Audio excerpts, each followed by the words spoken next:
mentioned that, you know, we changed associate to be members, and now we're all members, and I had a little struggle with that, and I thought, well, that's really not going to make that much difference, until you mentioned earlier that advertising, you want to make sure that people know when they go on the PTG site that all of the members, we're all, to me it sounded like that we're all equal. And I kind of have a little problem with that because we're not all equal until, we're just not. I mean, not every member is a little bit different, especially if you're in RPT. So that's just my thought. Just keep in the back of your head, we have members. Some of those members happen to be RPTs. We all have the RPT title. If you had it before, we still have it now. Marketing-wise, nothing has changed. Instead of associate member, you will see member. RPTs, nothing has changed. There's no change in advertising, graphic standards, none of that. And just to reiterate, there's no change at this time in the find a technician box on the website. But we sense a trend. A few years ago, Bill Shull, Milano Valley chapter, a few years ago, sensing this trend, I decided to make a point about MTNA. MTNA being used as kind of a model for us, which I didn't particularly like. I liked the MTAC model. I liked the Music Teachers of California, the Music Teachers Association of California model, which requires a significant level of music education before you can become a member. MTNA took my application without any investigation of my background and history, and I became a member just for paying the fee. That wasn't the model that I had hoped we'd follow, but that is the model that it looks like we're trending towards. And that is what I hear in the background of all the comments. So I like the MTAC model because it does require a certain degree of musical education. One of my clients, married to chairman of a music department, no problem, he had a doctorate in music. She had an undergraduate degree outside of music, and she had a minor in music. It wouldn't let her become a member until she took pedagogy. She took a pedagogy class, and MTAC allowed her to be a member. It's a thriving organization within the state of California, and many people are members of both organizations, but they're proud to be a member of MTAC.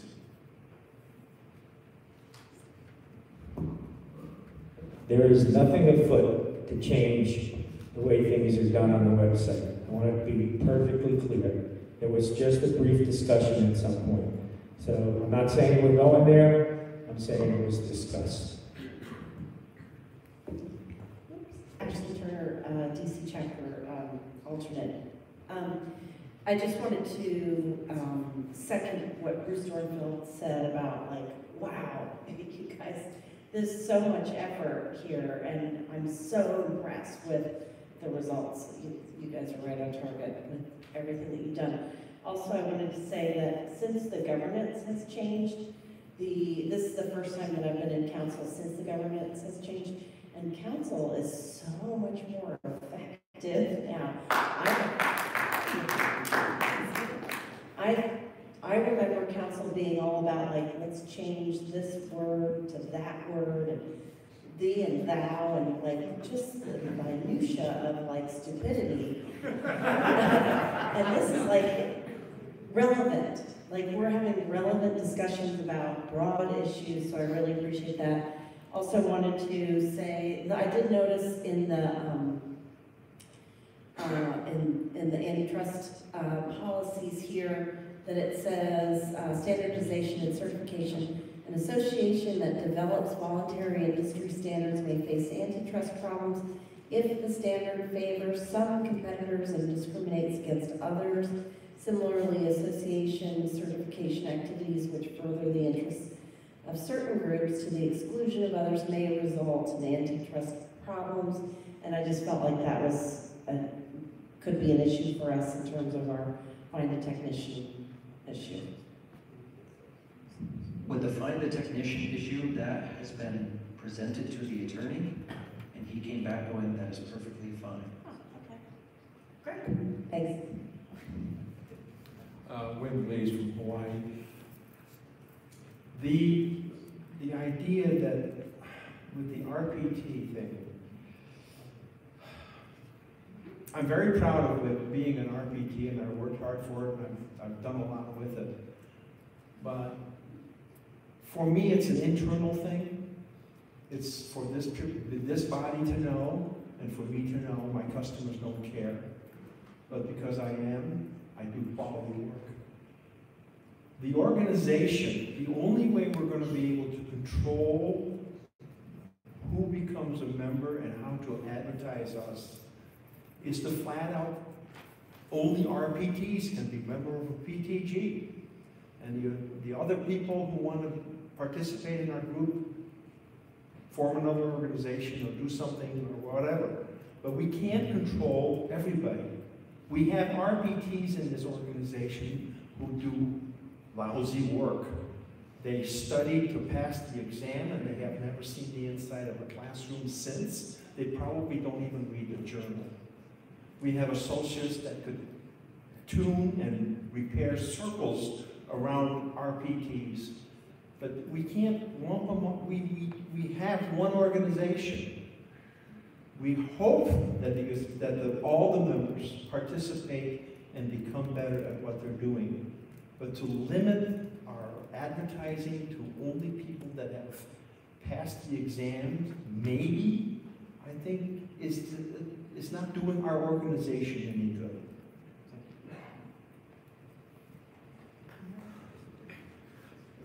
Kathy Smith, LA Checker, my just a real quick thought, an idea, if you ever end up in the future pursuing that, listing the RPTs and the members, I agree with what Carl said, but it's not, you could still put both categories up. If you say find a technician within 5 miles, you could put both categories up and just say registered piano technician. There are none within this mileage range, and then list whoever as members. So that wouldn't be a reason to stop if you ever decide to pursue that.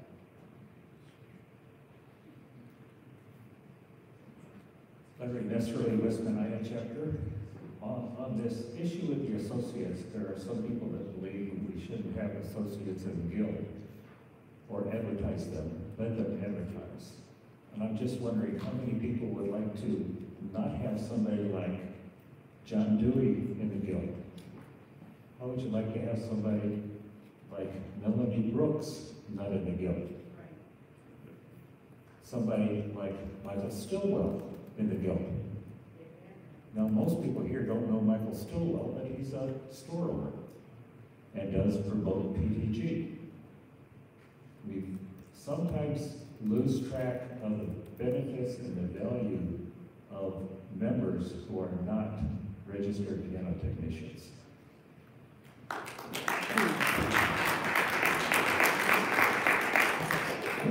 Also, keep in mind that while the members that are not certified as RPT can still advertise that they are a member of the Piano Technicians Guild.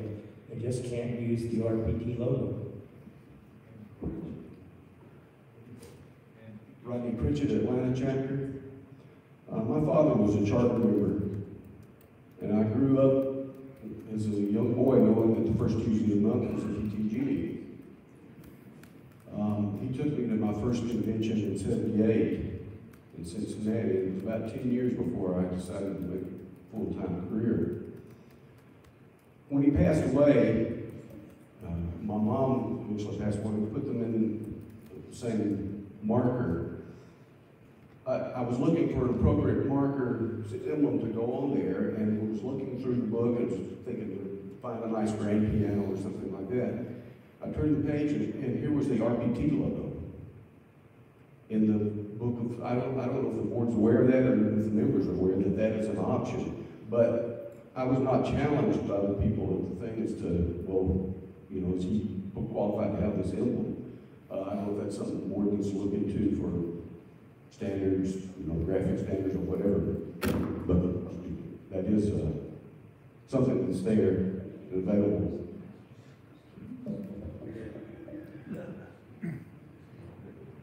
Tremaine Parsons, Sacramento Valley Chapter. I would just like to comment that the default search mileage penalizes RPTs that have to drive further to go to their work, because your average consumer is going to enter their zip code and they're only going to see people within 30 miles.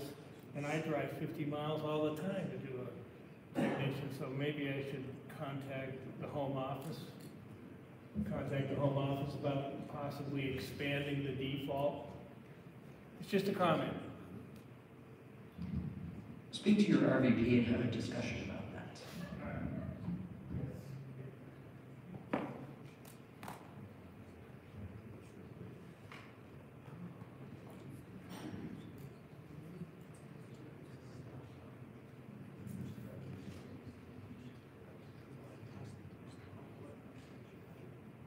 Okay, we're discussing what your pleasure would be regarding taking a pause and breaking for lunch at this point, or do you want to continue, say, another 15 minutes or so until noon?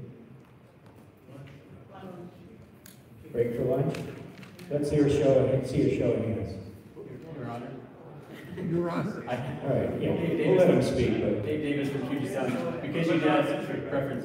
So I suggest we hear from the presidential candidates, their platforms, break for lunch, hash it out at lunch, come back and vote. It's my suggestion. So, and I can make that in the form of a motion if that would be more appropriate.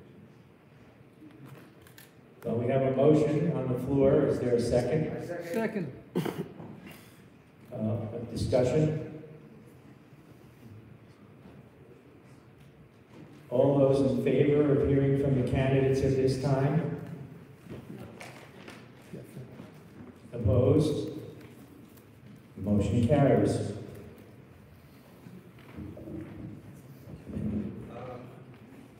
Go ahead, Michelle. I have a question Yes. concerning the logo. Who can use the logo and who can't use the logo? Nothing's changed. You're out of order because there's a motion on the floor to move to campaign speeches at this time. Just answer. It's a simple question. Only the RPT can use the RPT logo. Okay. Everybody can use the same logo. No, only the RPT can use the RPT logo. Okay, just want to state it out and then you attend it. We released, has a time limit or time frame being put on each candidate? Since we've got 15 minutes of lunch, I'm sorry? Yeah, we're giving roughly 3 minutes each. Okay, is that a? 5 minutes for each person? Okay. At this time, I'd like to ask Melinda Powell from the nominating committee to come up and present the nominating committee report.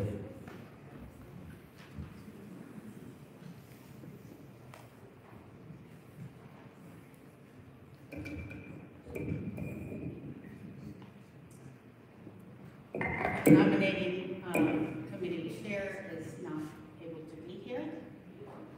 Other members of the nominating committee are Alan Gellerick, myself, Bill Scholl, Ruth Zener, alternates Joe Garrett, and Bill Bremer. For the office of president, 2 names have been received by the committee: Paul Adams, RPT, and Larry Meslow, RPT. Each of the 5 members of the committee have served with both men at one time or another on the board of directors or in other capacities, as they have each served PTG in a variety of roles over the years. Each man has several years of experience as a PTG board of directors. Each has strengths and weaknesses.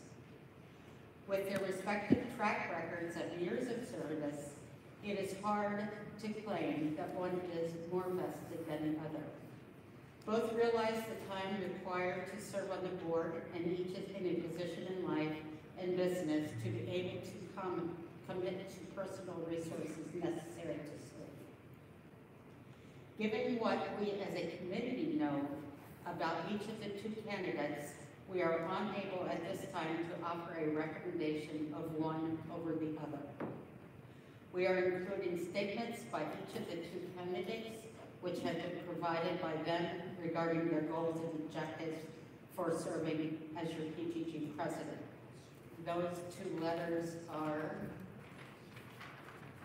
on pages, right after the report, pages 366 and 367.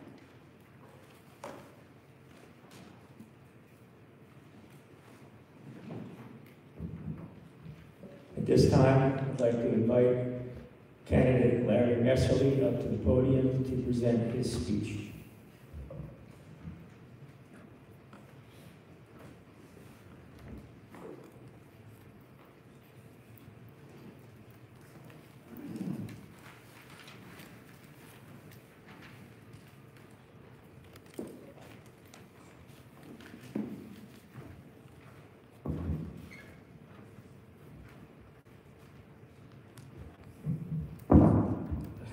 Thank you, Mr. Adams.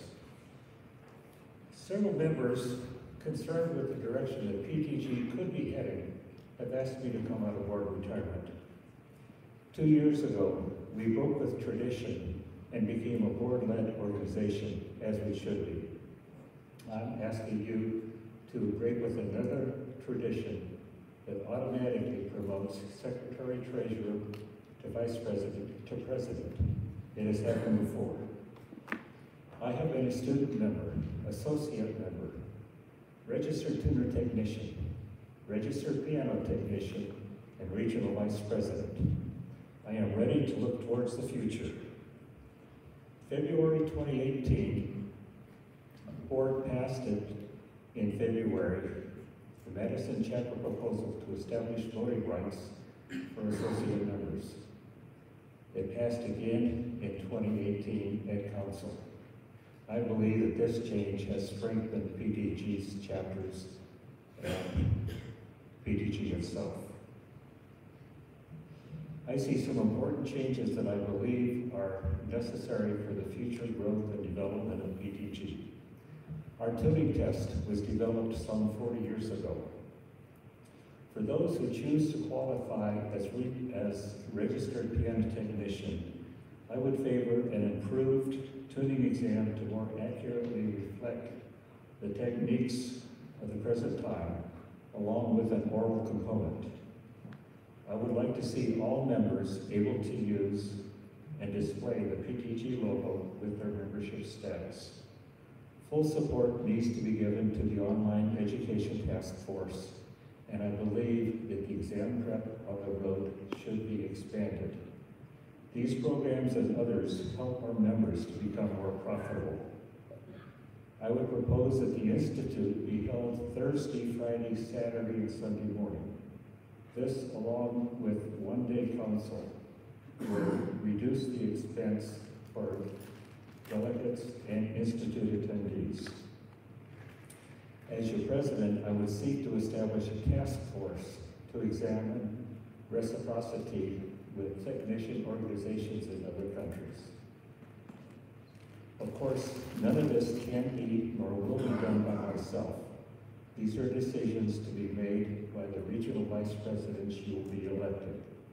I have demonstrated my ability to work as a team member. Being president of PTG has never been a goal for me in the past.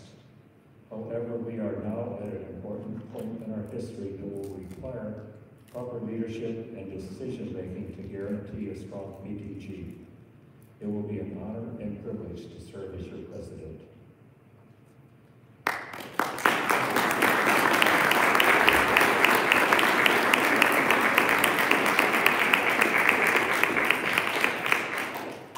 Thank you to the member out there that made mention that Mr. Adams should probably not be chairing this portion of the proceedings here. So now that we've gotten to that point, Mr. Adams.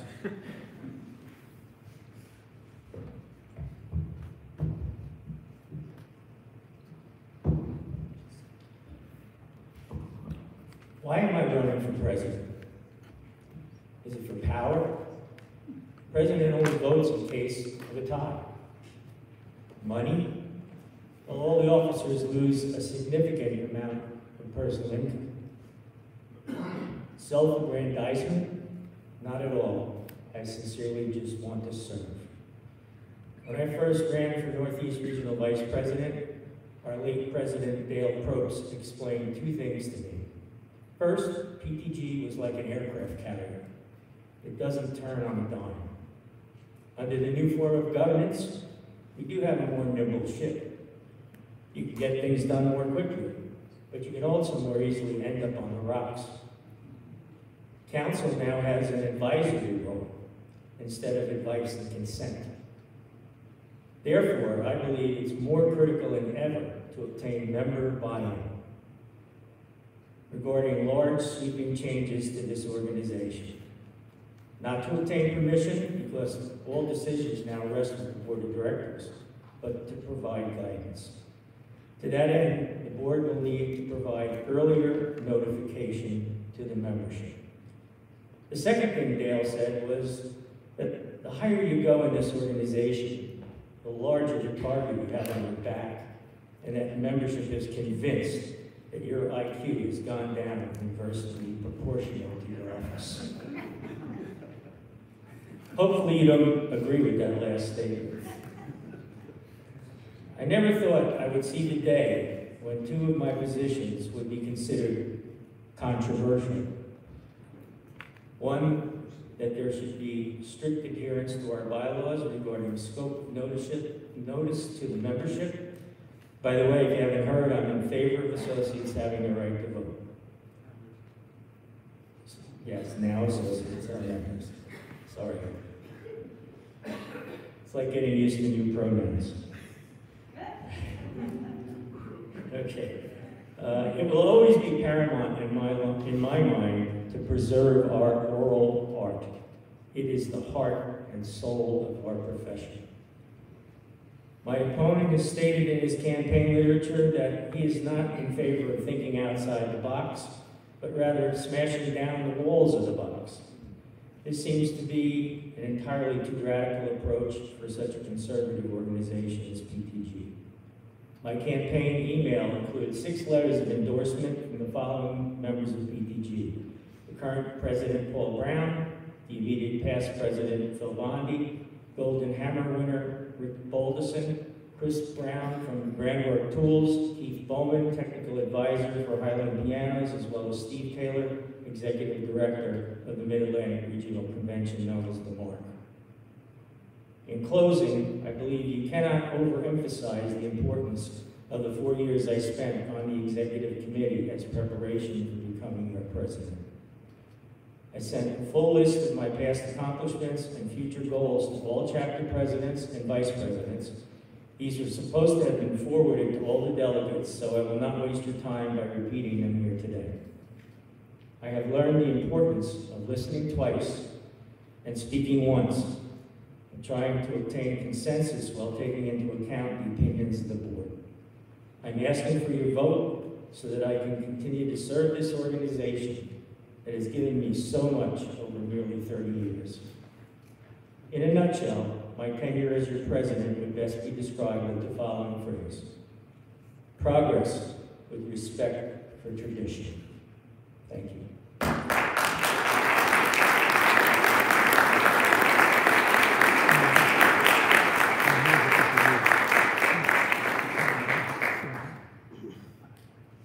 At this time, we're going to break for lunch, and we will reconvene in this room at 1:30. Thank you. We're in recess. Yes.